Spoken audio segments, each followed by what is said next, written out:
세계 최신의 전투기들의 화려한 기행. 지금 세계 하늘을 뒤덮고 있는 전투기들은 프랑스의 라팔, 미국의 F-15 등 모두 소리의 속도보다 더 빠른 초음속 항공기다.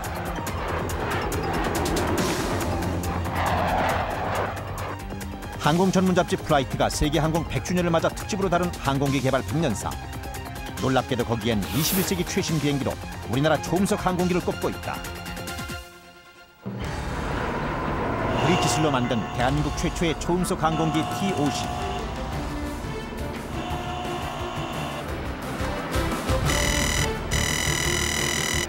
그 역사가 이루어진 곳은 경남 사천의 한국항공. 골든 이글 팀의 10년의 상고 끝에 탄생시킨 T-50의 음속 돌파 시험 비행이 초일기에 들어갔다. 우리나라에선 처음으로 이루어지는 음속 돌파 시험 비행. 이번 비행에 골든 이글 팀이 개발한 T-50의 운명이 걸려 있다.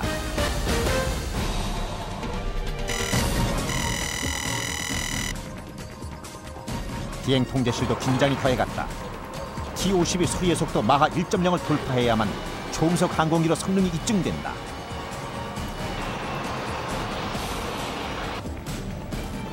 과연 마의 장벽이라 불리는 1.0을 돌파할 수 있을 것인가?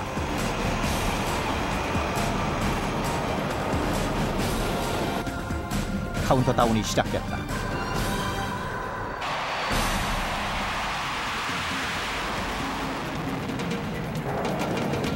마침내 T-50이 힘차게 하늘로 비상했다.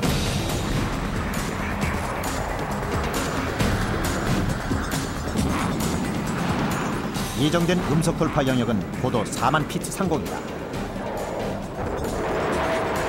활주로를 이륙한 지 30여 분. T-50이 음속 돌파 지점에 도달했다. 97, 0.98, 0.99. 통제실의 지시에 따라 음속으로 돌진하는 T-50. 0.98, 0.99, 1.0 정도 돌파. 한국 항공산업의 역사가 새롭게 쓰여지는 순간이었다. 어두웠지만 나의 과거는 힘이 들었지만 그러나 비가 내리면 그 비를 맞으며 눈이 내리면 두 팔을 벌릴 거야.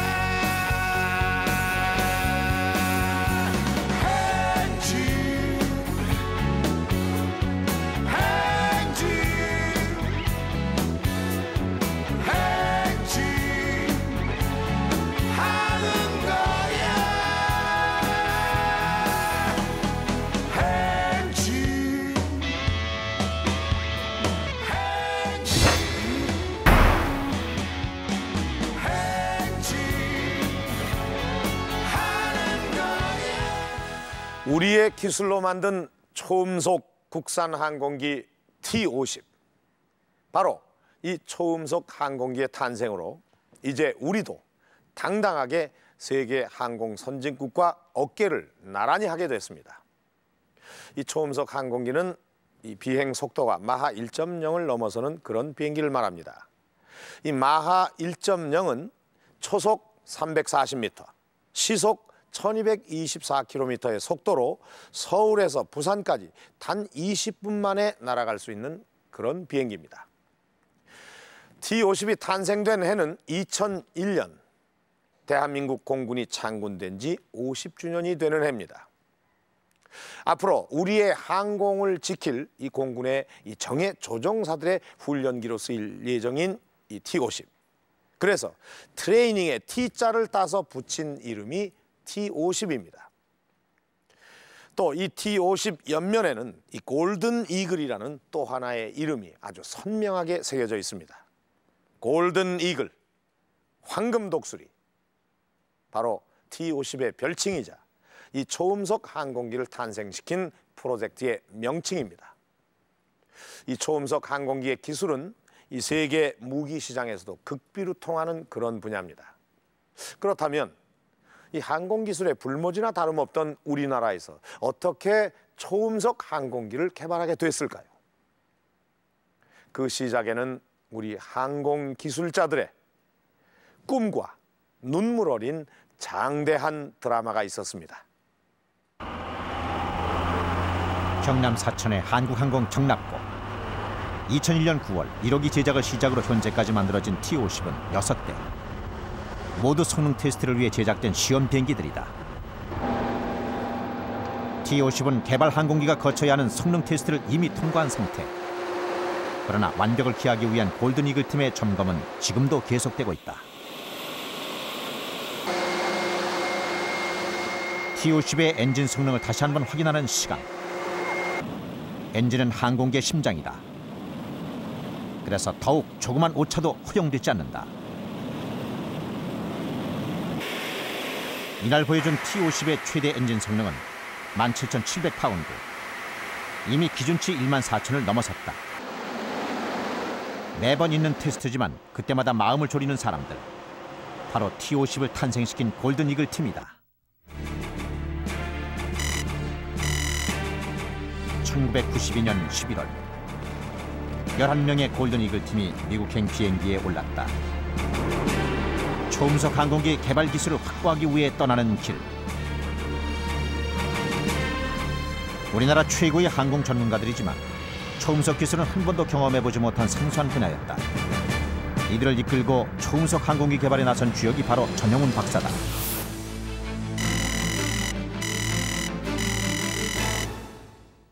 책임감과 걱정이 대단했습니다. 정말 우리가 해낼 수가 있을까?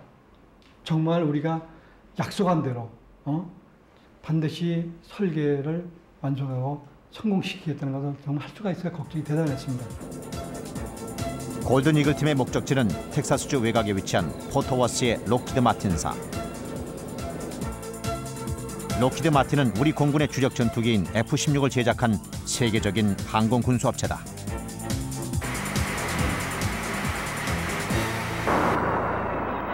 전영훈 팀장에게 주어진 특명은 록히드 마틴에서 초음속 항공기의 설계 기술을 확보하라는 것. 항공업체들이 극비로 다루는 초음속 기술을 어떻게 배워올 것인가. 당시 전영훈 팀장의 손에는 한 장의 계약서가 쥐어져 있었다. 우리 정부가 F-16을 구입할 때 록히드 마틴으로부터 원천 기술의 30%를 이전받기로 한 계약서였다. 그걸 믿고 초음속 설계 기술을 이전받겠다고 시작한 협의. 그러나 록히드 마틴사의 태도는 결코 호의적이지 않았다. 전영훈 팀장이 록히드 마틴 측에 요구한 것은 1:1 교육. 처음엔 순조롭게 출발하는 듯 보였다. 전영훈의 요구대로 록히드 측은 각 분야별 전문가들을 투입해 골든 이글 팀과 마주 앉았다. 하지만 그들은 핵심 기술은 결코 가르쳐주지 않았다. 록히드의 퇴근 시간은 오후 5시. 그러나 골든 이글 팀은 사무실을 떠날 수 없었다. 대학생 수준이면 그 수준대로, 전문가면 전문가 수준으로 교육이 이루어지기 때문에 골든 이글 팀은 더 빨리 더 많이 습득해서 심도 있는 기술을 이전받아야 했다. 록히드 마틴에서 배울 수 있는 기간은 3년. 초음속 설계 기술을 익히기에는 짧은 기간이지만 목표는 점점 더 확실해졌다. 저희들은 그 록히드 기술 전수 받아가면서 반드시 성공을 시켜야겠다. 이런 굳은 각오, 책임감이 대단했습니다. 그리고 이걸 반드시 이뤄내야겠다. 그래야지만 우리가 앞으로의 항공기 개발 능력을 갖고 항공사는 육성이 되겠다.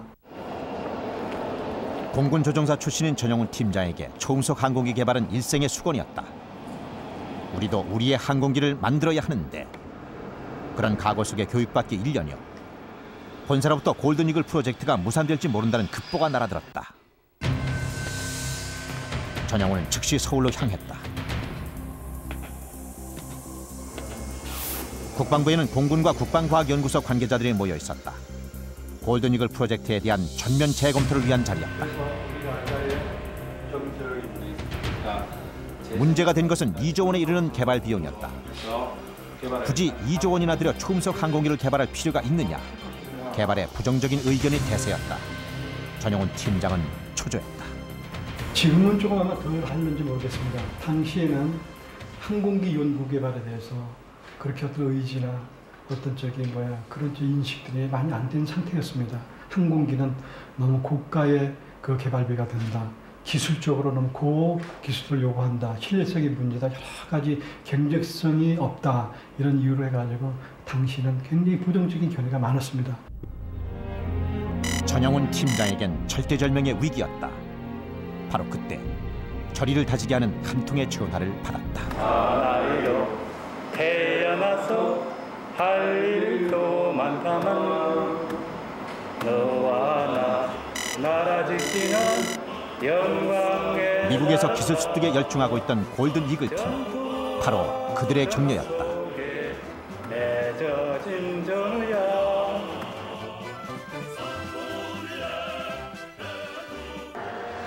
그러나 국내 상황은 더욱 꼬여가기만 했다.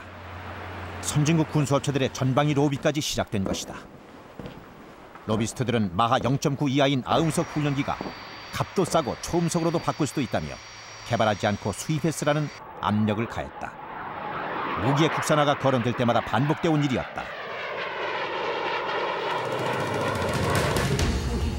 이번에도 그 압력에 밀리면 항공기 국산화는 또다시 요원해질지도 모르는 일.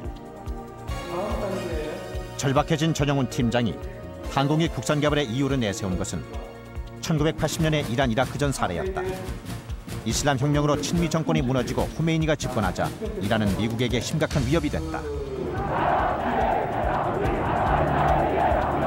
이란 이라크 전쟁이 일어나자 미국은 군수 지원을 끊어버렸다.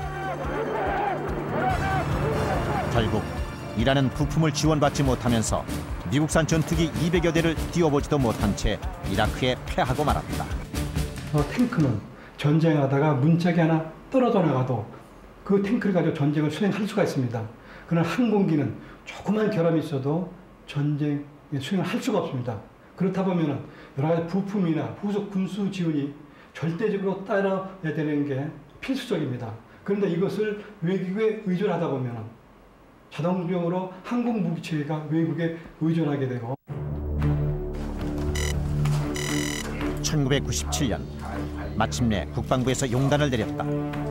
사실 자주 국방을 위한 항공기 개발은 우리 군, 특히 공군의 오랜 수건이기도 했다.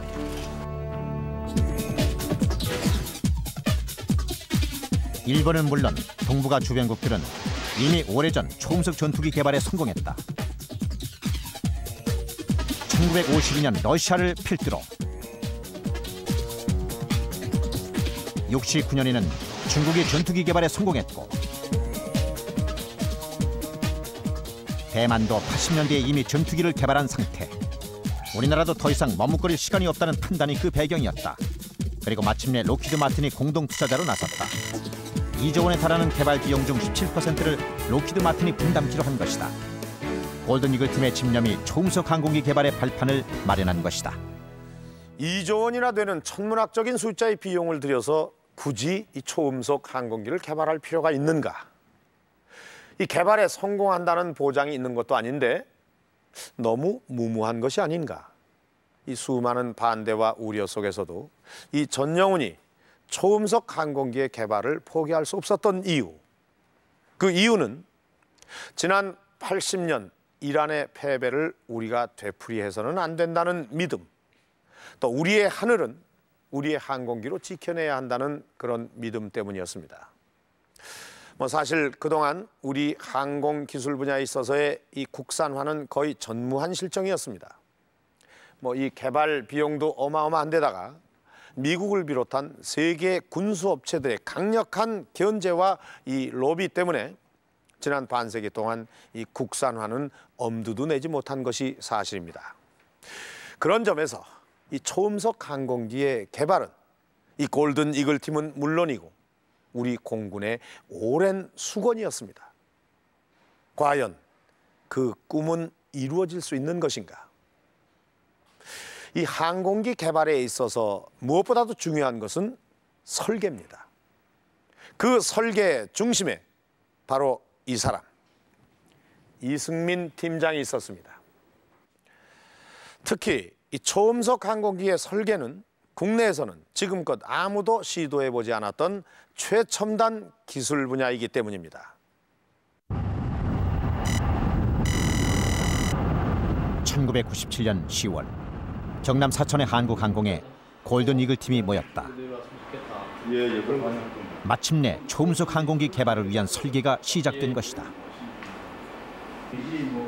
록히드 마틴의 어깨너머로 힘들게 배우고 익힌 설계 기술. 이들에게 국산 초음속 항공기의 미래가 달렸다. 센터 콘솔 밑에는 6개 정도. 설계를 지휘할 이승민 팀장. 그는 보잉 747 설계에 참여한 경험이 있다.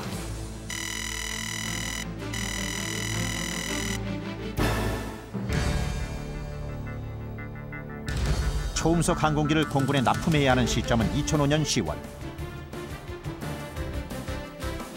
그 전에 8,000번의 시험 비행을 거치려면 2003년 6월까지는 비행기가 만들어져야 하고, 그러려면 2001년 5월까지 설계가 완성돼야 한다. 문제는 설계 인력이었다. 초음속 항공기 설계에 필요한 설계사는 1,000여 명. 하지만 국내의 항공 설계 인력은 100여 명. 인력 확보에 비상이 걸렸다. 죄송합니다. 잠시만요. 감사합니다. 인사기획 최원수입니다. 항공기와는 관계없는 선박과 자동차 분야의 설계사들까지 끌어모았다. 근데 이제 그 사람들이 와서 비행기라는 걸 알아야 설계를 하잖아요. 우리는 시간 없으니까 일은 급박하게 진행을 해야 되고. 이제 당시에 뭐 주경 야독을 했죠. 낮에는 일하고 밤에는 비행기에 대해서 가르치고 배우고. 골든 이글 팀은 한편으로는 항공기 외형을 설계하고 다른 한편으로 충원 인력을 가르치는 일을 반복했다. 교육을 받는다 해도 항공기에 대해 잘 모르는 사람들이 상세한 항공기 설계 도면을 만들어내기란 쉽지 않았다. 그동안의 자동차 같은 경우는 많은 경험이 있었음으로 인해 가지고 좀 수월했던 부분이 있었고요. 처음 접하는 부분이다 보니까 더 많은 어려움이 있었죠. 모든 것들이 우리가 경험이 없으니까 이거 다 배워가면서 터득하면서 해야 되니까 그런 부분이 좀 어려웠던 것 같습니다. 공동 투자자로 기술 자문을 맡고 있던 록히드 마틴 기술자들에겐 이런 일은 결코 이해할 수 없는 것이었다. 한동안 지켜보던 록히드 기술진은 마침내 이승민 팀장에게 설계 일정을 연기하라고 요구했다. 당시에 락히드사에서는 저희들 설계 일정만 가지고도 1년 이상을 연장 더 가져가야 된다고 주장을 하였었죠. 그리고 당시 우리는 할 수 있다, 할 수 있는 계획을 제시를 하였었고, 락히드사에서 다시 정 그렇다면은 최소한 6개월 이상은 연장해서 가져가는 게 맞다. 지금 일정대로 해낸다고 하면은 자기들이 손에 장을 지지겠다고까지 했었습니다. 초음속 항공기 개발은 설계에서 그 성패가 좌우된다. 소리의 속도 마하 1.0을 돌파하려면 공기의 저항을 견딜 수 있는 구조로 설계해야 한다. 비행 중에는 새 한 마리와 충돌해도 항공기가 추락할 수 있다. 지난 95년 미국의 경보기가 추락했다. 사고 원인은 엔진에 빨려 들어간 새 때문이었다. 시속 960km로 나는 항공기가 새와 부딪힐 때 생기는 충격은 자그마치 64톤. 항공기 설계는 이런 문제까지 고려해야 된다. 초음속 항공기가 마하 1.0을 돌파할 때 생기는 공기의 저항은 태풍의 50배. 마하 1.0의 속도에 도달하면 항공기는 마치 거대한 공기의 벽을 만나는 것과 같은 거센 저항을 받는다. 초음속 항공기는 이 저항을 돌파해야만 한다. 따라서 초음속 항공기는 이런 공기의 저항을 최소한으로 줄일 수 있는 외형을 지니고 음속 돌파 때 생기는 충격을 견딜 수 있을 만큼 튼튼해야 한다. 조금의 오차가 생겨도 초음속 비행기는 폭발한다. 일정을 맞추기 위해 무리하게 초음속 비행기 설계를 강행하자 급기야 록히드 마틴 측은 설계 일정을 늦추게 하라며 한국 공군에 압력을 넣는 일까지 생겼다.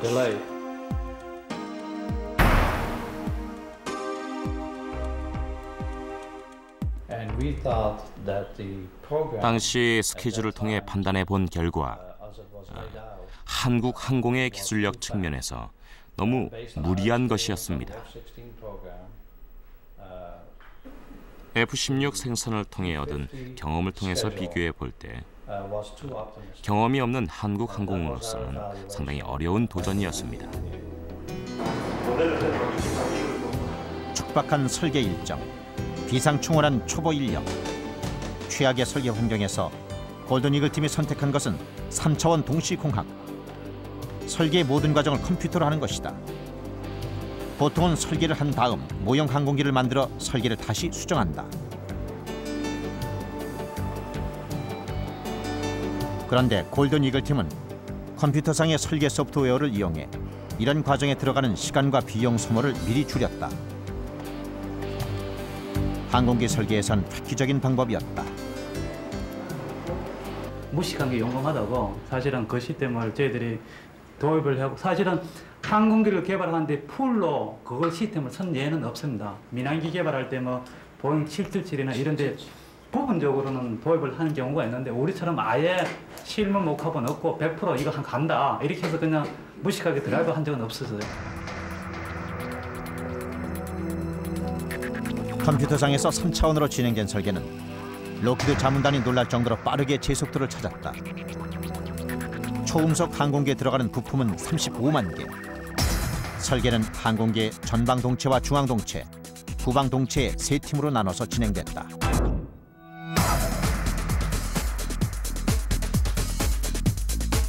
(10개월째) 접어들자 T-52 모니터의 그 모습을 드러내기 시작했다. 그런데 설계 중단하고 설계를 좀 새로 해야 되겠습니다. 재설계. 이승민 팀장의 입에서 나온 말은 분명 재설계였다. 1차 설계 작업을 마친 시점에 미처 예상치 못한 오류가 발견된 것이다. 자체 변경은 최소화를 하려고 하고요. 구조의 킬빈 지난 10달 동안의 노력이 물거품이 된 것이다. 난감한 상황이었다. 예, 그렇죠. 재설계나 마찬가지인데. 문제는 세 팀으로 나눠서 설계한 항공기 동체의 중심축을 팀마다 서로 다르게 잡은 것이다.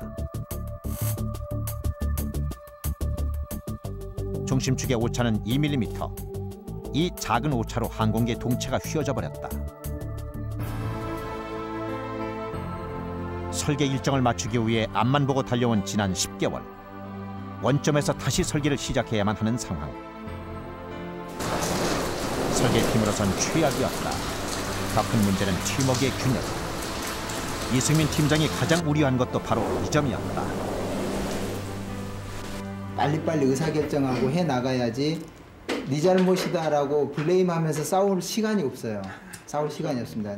다만 싸우는 거는 어떤 의사결정을 하나 해야 되는데 내게 맡겼느냐 내게 맡겼느냐 그걸 놓고 논란을 하는 거지 옛날에 했던 잘못을 놔두고 아규먼트하고 할 그러면은 파장 나는 거죠. 이승민 팀장이 찾아낸 처방은 축구 시합. 공을 정확하게 패스해야 하는 것처럼 35만 개의 부품으로 구성되는 항공기 설계는 팀워크의 생명이다.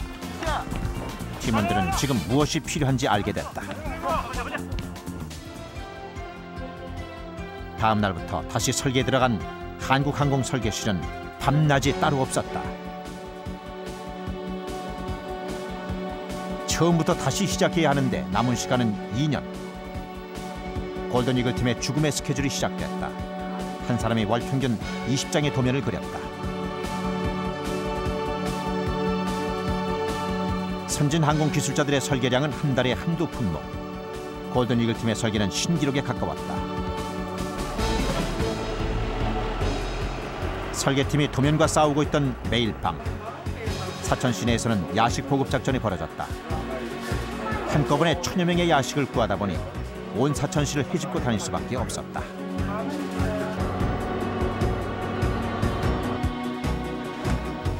잠시 휴식을 가질 수 있는 야식 시간. 하지만 이 시간조차 설계 회의로 이어졌다.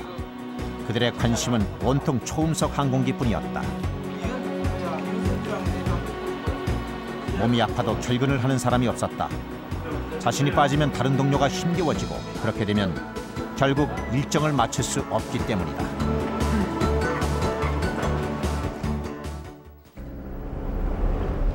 다시 설계를 시작한 지 3년여.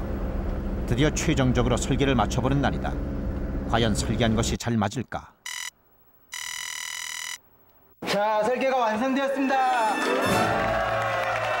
어깨너머로 배운 것이 초음속 설계 기술의 전부였는데 마침내 이룬 것이다.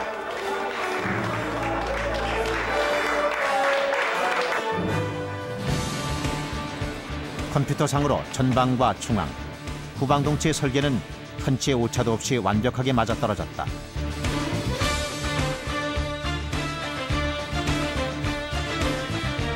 최초로 드러낸 T-50의 아름답고 날렵한 모습. 골든 이글 팀이 그렇게 꿈에 그리던 초음속 비행기 설계가 완성된 것이다. 눈물이 왈칵 앞을 가릴 지경이었습니다. 우리가 이런 걸 마침 해내었구나. 우리도 이제 모든 것을 할 수 있구나. 가슴 밑바닥으로부터 온몸의 전율, 그런 것을 느낄 수 있었습니다.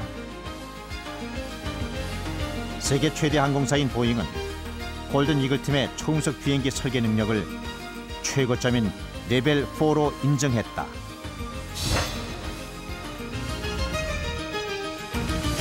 세계 항공 선진국의 설계 능력에 버금간다고 평가된 골든 이글 팀의 초음속 항공기 설계 기술. 이 보잉사의 평가단은 이 한국의 설계에 찬사를 아끼지 않았습니다. 우선 이 초음속 항공기의 설계 능력이 확보가 되면 머지않아 최신의 전투기까지 만들 수 있는 그런 토대가 됩니다. 지금 우리 공군의 주력 전투기는 여기 있는 F-16입니다. 모두가 미국에서 대당 3천만 달러의 거금을 들여서 수입을 해온 것들입니다. 그런데 이 골든 이글 팀의 프로젝트가 성공을 하게 되면 이런 전투기까지 모두 우리의 기술로 만들 수 있다는 것입니다. 이 통상 4년이 걸리는 이 설계를 3년 만에 성공시킨 골든 이글 팀. 과연 그 설계한 대로 또 컴퓨터 시뮬레이션에 나온 모습 그대로 이 초음속 항공기가 만들어질 수 있을 것인가? 이 골든 이글 팀에게는 또다시 숨막히는 긴장의 시간이 주어졌습니다.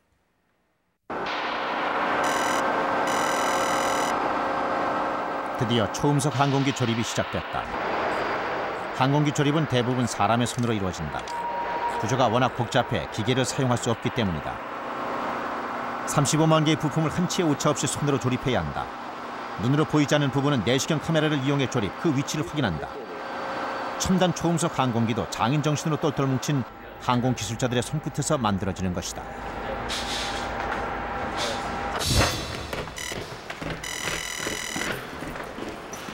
그런데 조립이 한창 진행되고 있을 때 충격적인 소식이 날아들었다. 프랑스에서 걸려온 한 통의 화상 전화는 세부 계통 설계를 맡고 있던 김영준 팀장을 공포로 몰아넣었다.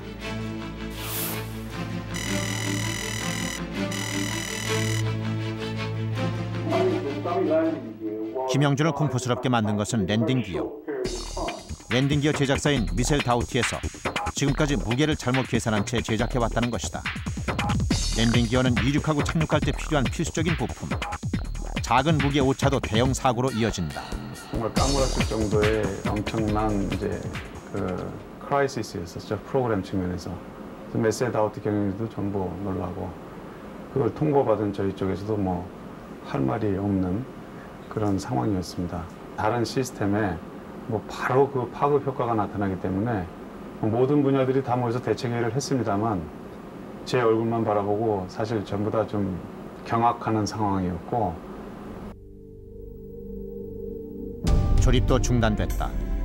항공기 동체 조립이 끝나면 랜딩 기어를 달아야 끌고 다니면서 다음 작업을 할 수 있다. 조립은 물론 모든 일정이 지연될 수밖에 없는 상황이었다. 김영준 팀장은 프랑스의 미셀 다우티로 향했다. 설계부터 다시 시작해 랜딩 기어를 만들어야 한다. 문제는 미셀 다우티가 골든 이글 팀의 제작 일정에 맞춰줄 수 있느냐가 관건이었다. 김영준은 아예 미셀 다우티에 상주하면서 제작을 독촉했다.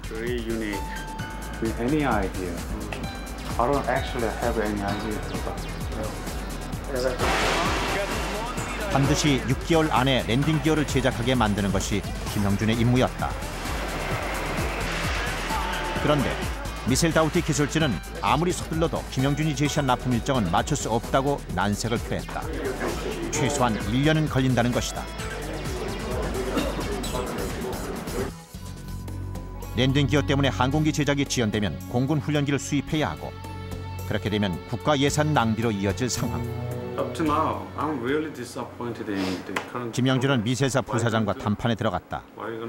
일정을 못 맞추면 죽을 수밖에 없다며 김영준은 배수의 진을 쳤다.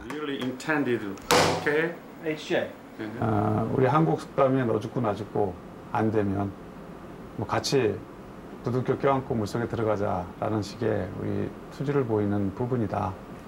그래서 이 일이 실패하면은 카이의 경영진뿐만 아니라 MD의 경영진도 같이 책임을 지고 목숨 걸고 해보자. 그때서야 그 사람들이 웃다가 안색이 좀 변하더라고요. 아, 이 정도로 한국이 이 프로그램에 목숨을 걸었구나.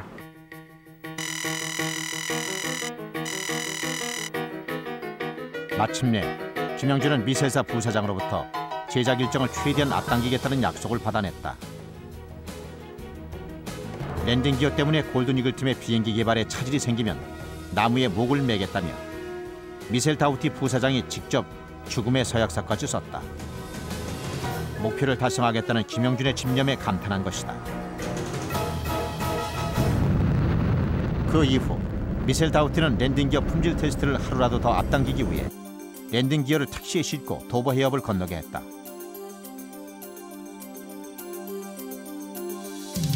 랜딩 기어 품질 테스트를 받을 곳은 영국. 파리에서 도보 해협을 건너면 24시간 안에 테스트 공장에 도착할 수 있다. 보통은 3일 이상 걸리는 거리.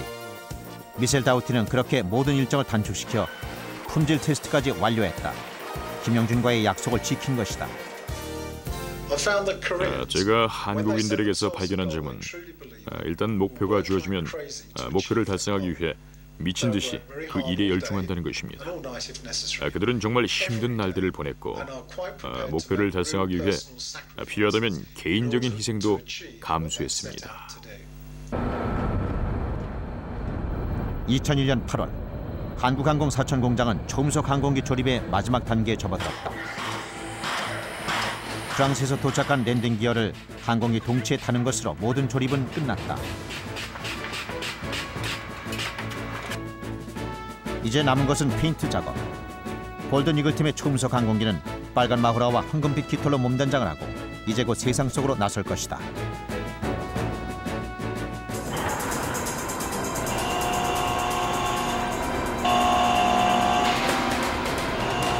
마침내 골든 이글 팀의 초음속 항공기가 그 위용을 드러냈다.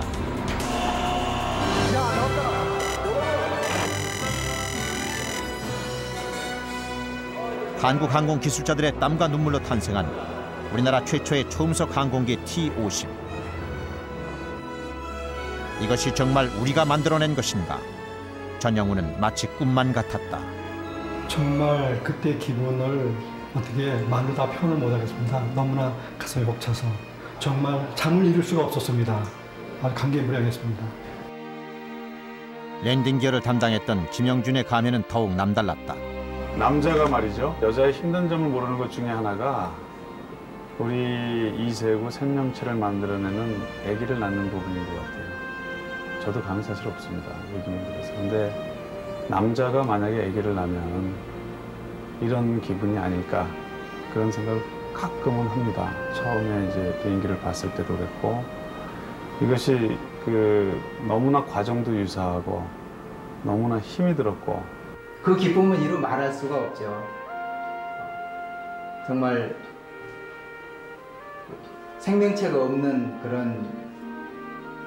그런 쇳덩어리를 저희들이 생명체를 가진 그런 항공기로서 만들어내는데 그 안에 가졌던 여러 가지 역경이나 어려움, 기술적인 어려움, 일정상의 어려움을 극복하고 저희들 초음속 항공기를 개발해내는 데는 눈물겨웠습니다.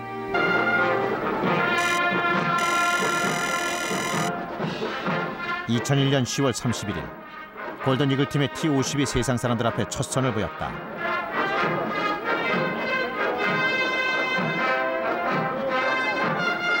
T-50의 탄생은 세계 항공 선진국들을 놀라게 하며 우리에게 불가능은 없음을 보여준 땀과 눈물 그리고 열정의 산물이었다.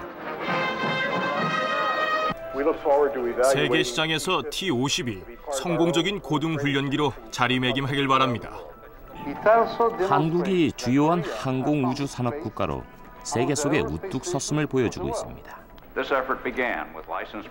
KF-16 생산에서 출발해 오늘날 T-50 골든 이글 개발에 이르기까지 한국 항공이 보여준 노력과 성과는 굉장한 것이었습니다. 우리 기술로 만든 우리나라 최초의 초음속 항공기 T-50. 골든 이글 팀의 T-50 탄생으로 대한민국은 세계에서 12번째 초음속 항공기 개발 국가가 됐다. 세계의 시선을 집중시킨 우리의 초음속 항공기 T-50. 여러분 어떻습니까? 우리의 기술로 만들어낸 이 T-50의 아주 당당한 모습 정말 멋지지 않습니까? 이 T-50이 탄생하던 날, 이 랜딩기어 제작사인 프랑스의 미셸 다우티사와 미국의 록히드 마틴은 한국인의 놀라운 근성이 이 세계적인 신화를 만들었다고 찬사를 보냈습니다. 이 골든 이글 팀의 사나이들이 만들어낸 새 생명체 T-50. 이제 T-50은 하늘로 날아올라야만 합니다. 그리고 마하 1.0을 돌파해야만은 그 성능을 완벽하게 인정받을 수가 있습니다. 그런데 이때까지 우리나라에서는 단 한 번도 이 음속 돌파 시험을 해본 적이 없었습니다. 더구나 이 항공기 사고의 대부분이 이륙할 때와 착륙할 때 일어납니다. 자, 과연 이 T-50의 이 음속 돌파 시험이 성공할 수가 있을 것인가? 긴장의 연속이었습니다.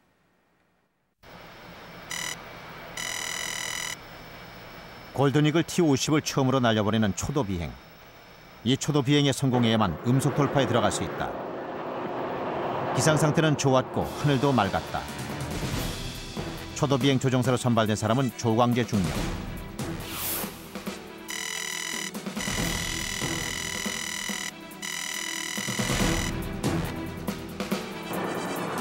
베테랑 조종사인 그에게 최초의 국산 초음속 항공기의 성능을 평가하는 일이 맡겨졌다. 자, 데이터 체크하고 이상했으면 얘기해줘요. 중앙통제실도 팽팽한 긴장감에 휩싸였다. 드디어 카운트다운 시작. 스탠바이 데이터, 도나르 컨트롤 스탠바이. 골든 이글의 비행 지휘를 맡은 사람은 우정웅 팀장이다.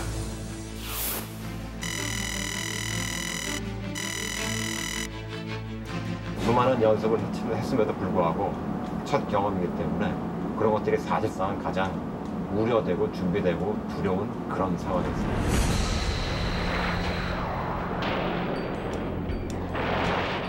어느 항공기든 초도 비행에 항공기의 운명이 달려있다.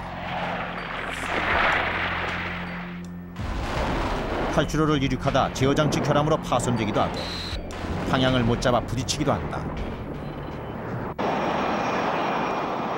모든 성능 점검에서 완벽했던 T-50. 과연 무사히 이륙해 하늘을 날 수 있을 것인가? 골든 이글 팀에겐 숨막히는 순간이다. 중앙통제실의 승인이 떨어졌다.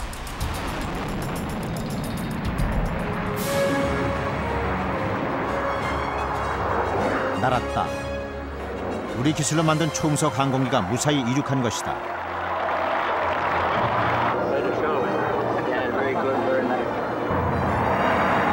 T-50은 고도 15,000피트 상공까지 올라가 창공을 누볐다. 속도는 마하 0.75. 비행시간은 40분. T-50은 함께 나르는 F-16과 견주어도 전혀 손색이 없었다. 이제 남은 것은 안전한 착륙. 다시 통제실의 긴장이 이어졌다. T-50이 활주로를 향해 서서히 하강하기 시작했다. 성공 여부가 판가름나는 순간, 마침내 T-50이 부드럽게 착륙했다.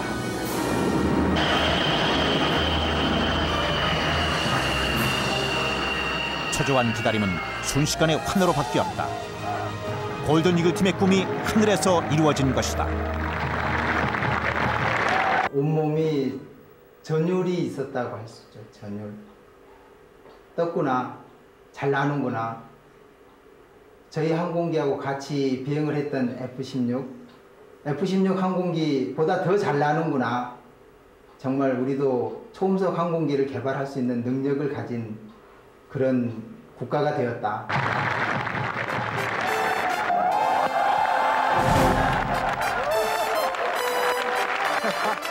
골든 이글 팀의 성공은 곧 우리 공군의 성공이기도 하다. T-50 항공기는 예상했던 대로 훌륭한 비행 특성을 가졌습니다. 장차 4, 5세대 전투기 조종사를 양성한 데서 훌륭한 초음속 전투기가 될 것을 확신합니다. 설계와 제작에 매달린 지 10년 만에 이룬 결실. T-50 골든 이글은 최첨단 제어 시스템을 장착했다. 어떤 경우에서도 조종 불능 상태에 빠지지 않도록 인공지능 비행기로 설계된 것이다.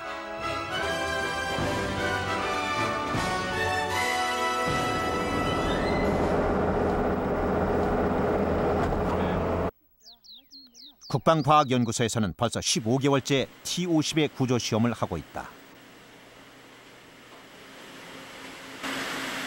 마하 1.0을 돌파하려면 무엇보다 기체 구조가 유연하면서도 재질의 강도가 높아야 한다. 동체, 날개 등 각 부분별로 내구성이 얼마나 되는지 검증하는 강도 테스트.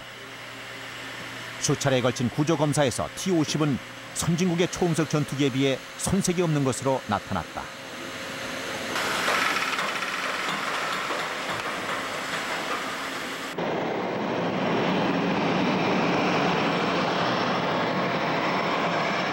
초도 비행을 성공리에 마친 T-50은 음속 돌파를 앞두고 매일 2차례씩 시험 비행에 나서고 있다.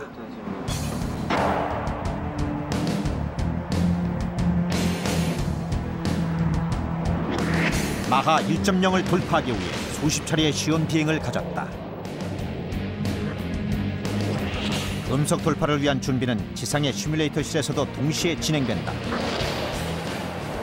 비행에 나선 조종사의 임무는 T-50의 비행 성능을 점검하는 것.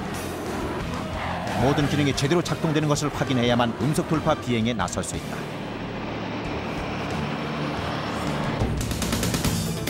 음속 돌파를 앞두고 실시된 가상 체험 비행. T-50의 음속 돌파 비행을 맡을 조종사는 강철 소령이다.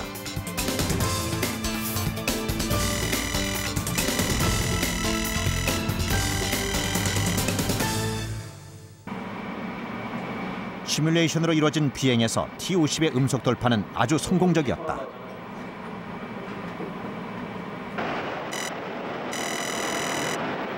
드디어 음속 돌파 비행. 오늘을 위해 41번의 시험 비행을 해왔다. 강철 소령이 T-50의 최종 점검까지 마쳤다. 국내에서 처음으로 이루어지는 음속 돌파 시험. 비행에 나선 강철 소령도 긴장해 있었다.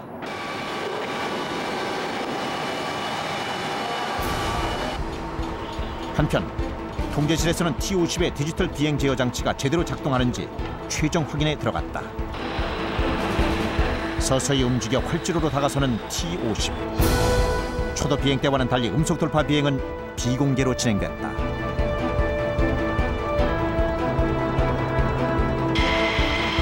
드디어 카운트다운이 시작됐다.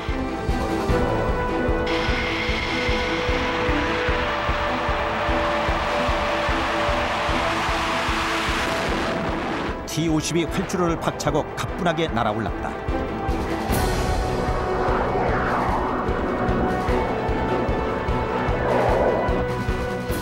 통제실에서는 무선 센서를 통해 T-50의 비행 상황이 일일이 체크되고 있다.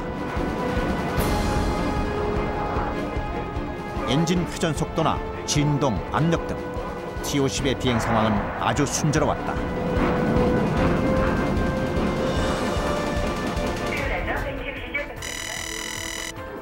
음속 비행의 성공 여부를 지켜보는 우리 공군과 록히드 마틴사도 긴장되긴 마찬가지였다.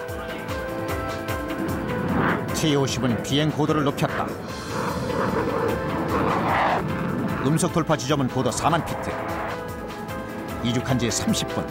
드디어 음속 비행의 카운트다운이 시작됐다. 과연 마하 1.0을 돌파할 수 있을 것인가?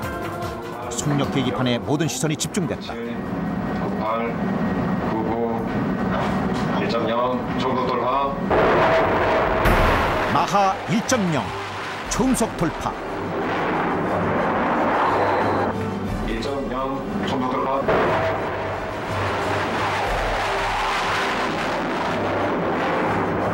0.9, 0.95, 0.97, 0.98, 0.99에서 1.0 지나갈 때까지 그 숫자가 굉장히 빨리 움직입니다. 막 움직이는데 그때 내 기억에는 숫자가 굉장히 느리게 지나갔어요. 슬로비드처럼. 그러다가 어느 한순간에 갑자기 1.0 얼마로 바뀌는 순간에 이거는 기쁜 게 아니고 아직 붙어있구나.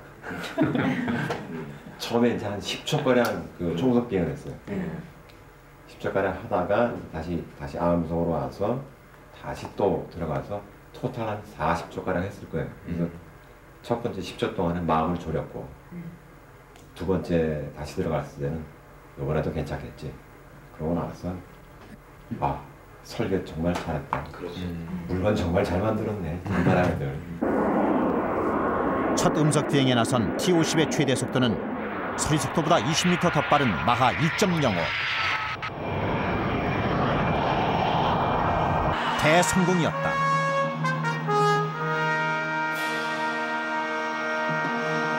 순수 국내 기술진의 힘으로 만들어낸 초음속 항공기 T-50. 강철 소령이 모습을 드러내면서 골든 이글 팀은 흥분에 휩싸였다.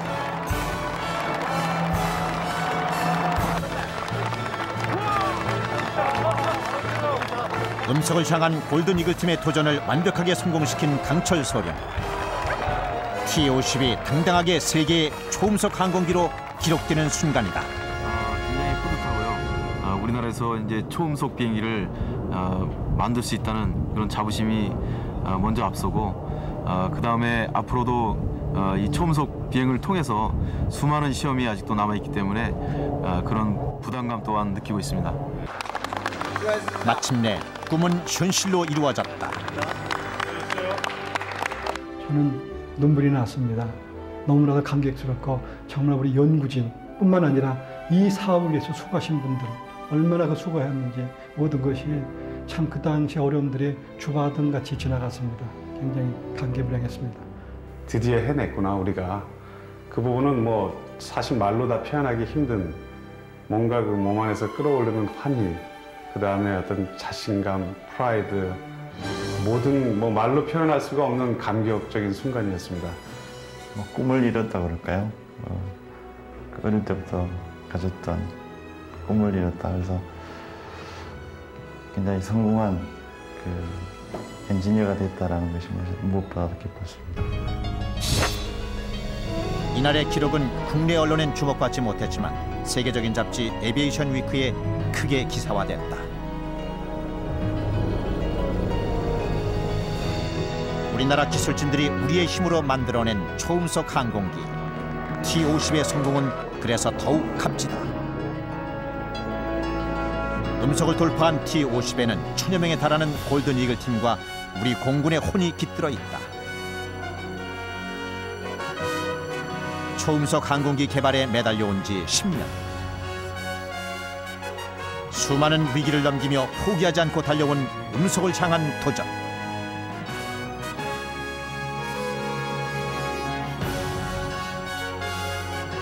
외국 항공기가 아닌 우리 비행기로 우리의 하늘을 지켜야 한다는 그 신념. 바로 그것 하나로 골든 이글 팀은 마침내 우리나라 항공산업의 신화를 창조한 것이다. 음속을 돌파하고 창공을 누비는 T-50의 화려한 비행. 마침내 이 골든 이글 팀의 꿈이 하늘에서 이루어진 것입니다. T-50의 이 날렵한 모습, 이것이 바로 골든 이글 팀이 만들어낸 우리나라 최초의 초음속 항공기입니다. 모두가 무모하다고 말하고 불가능하다고 여길 때 우리에게 불가능은 없다라며 이 꿈에 도전한 골든 이글 팀.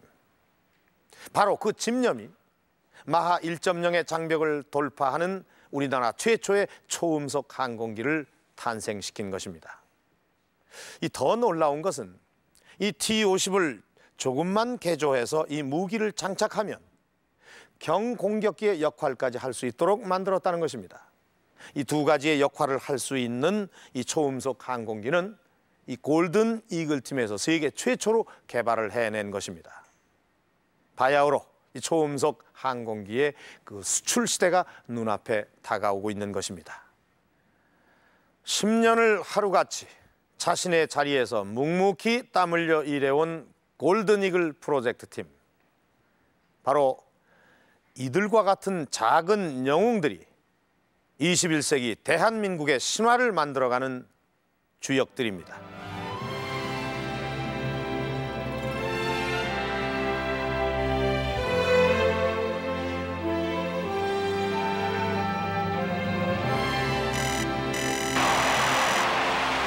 지난 11월 4일 부산에서 2003 코리아 에어쇼가 열렸다. 세계 항공인들의 시선을 한몸에 받은 것은 단연 T-50.